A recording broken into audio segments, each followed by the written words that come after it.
bertemu dan selamat bergabung dengan anak didik kami kelas 7 seluruhnya. Pada hari ini kita bersyukur kepada Tuhan atas segala kebaikan-Nya masih menyertai langkah kehidupan kita. Sekalipun pada masa sekarang ini, khususnya negara kita masih mengalami peristiwa yang begitu sangat besar, yaitu berkaitan dengan kesehatan, yaitu mewabahnya virus corona yang masih melanda negara kita.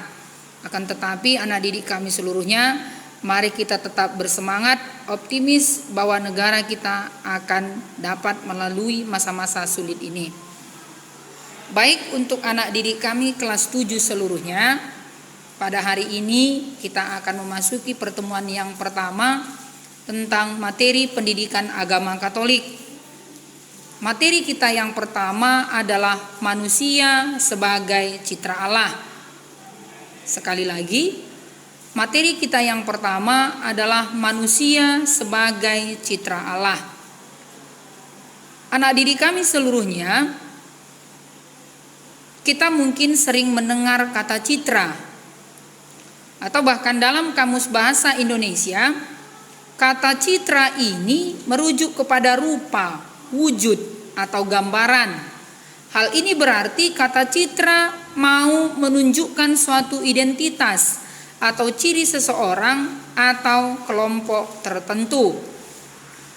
Sedangkan dalam ajaran Kristiani dikatakan bahwa manusia sebagai citra Allah, maksudnya bahwa manusia itu diciptakan segambar dengan rupa Allah yang dilengkapi dengan akal, budi, dan pikiran, sehingga manusia bisa membedakan mana yang baik dan mana yang buruk.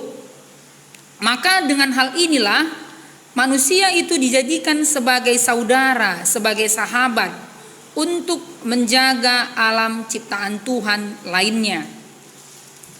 Nah, pernyataan tentang manusia sebagai ciptaan Allah yang paling tinggi juga dapat dijelaskan dalam dokumen Konsili Vatikan kedua dalam bukunya, yaitu tentang Gaudium et Spes, tentang kedudukan gereja di zaman sekarang ini, terutama di artikel ke-12.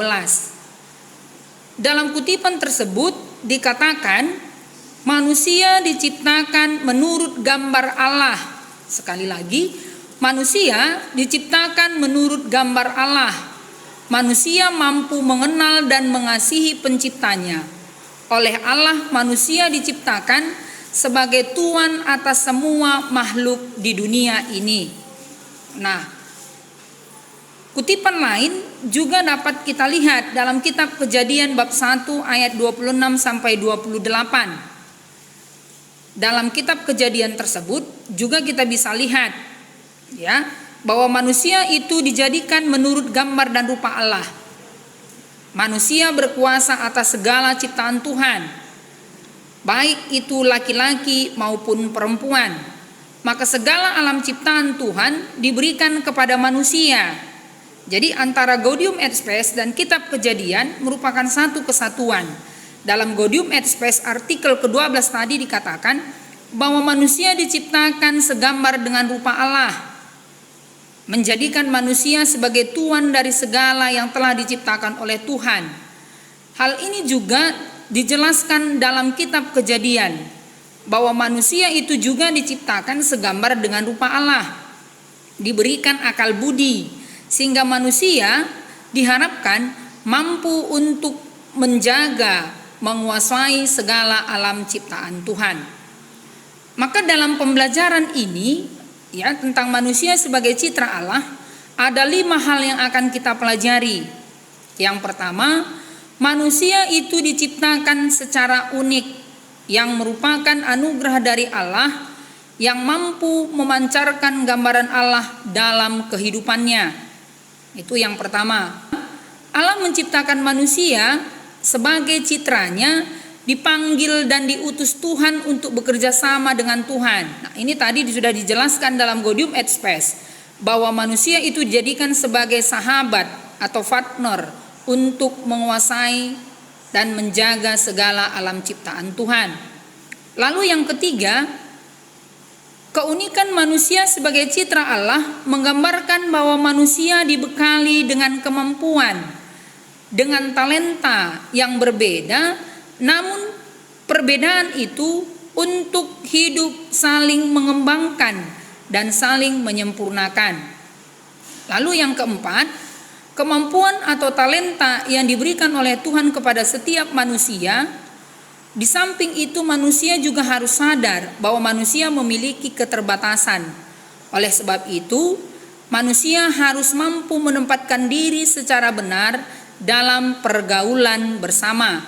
Lalu yang terakhir, manusia diciptakan secara unik.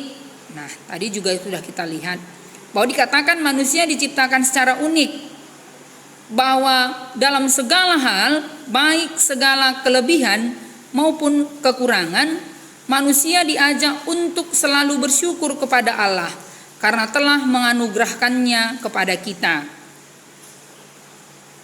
Maka dalam hal ini, aku citra Allah yang unik. Maka kata unik memiliki arti bahwa manusia diciptakan dari segala kekurangan dan kelebihan yang diciptakan secara berbeda dengan yang lain, dengan tujuan untuk hidup saling melengkapi dan saling menyempurnakan. Kekurangan dan kelebihan yang kita miliki harus kita tanggapi secara positif supaya tercipta hubungan atau relasi yang baik dengan Tuhan. Jadi anak didik kami seluruhnya, maka sudah jelas manusia sebagai citra Allah tadi dibekali akal budi dan pikiran, sekaligus juga manusia memiliki martabat secara pribadi, ya, memiliki kedudukan yang sama. Oleh sebab itu, manusia bukan hanya sesuatu, melainkan seseorang.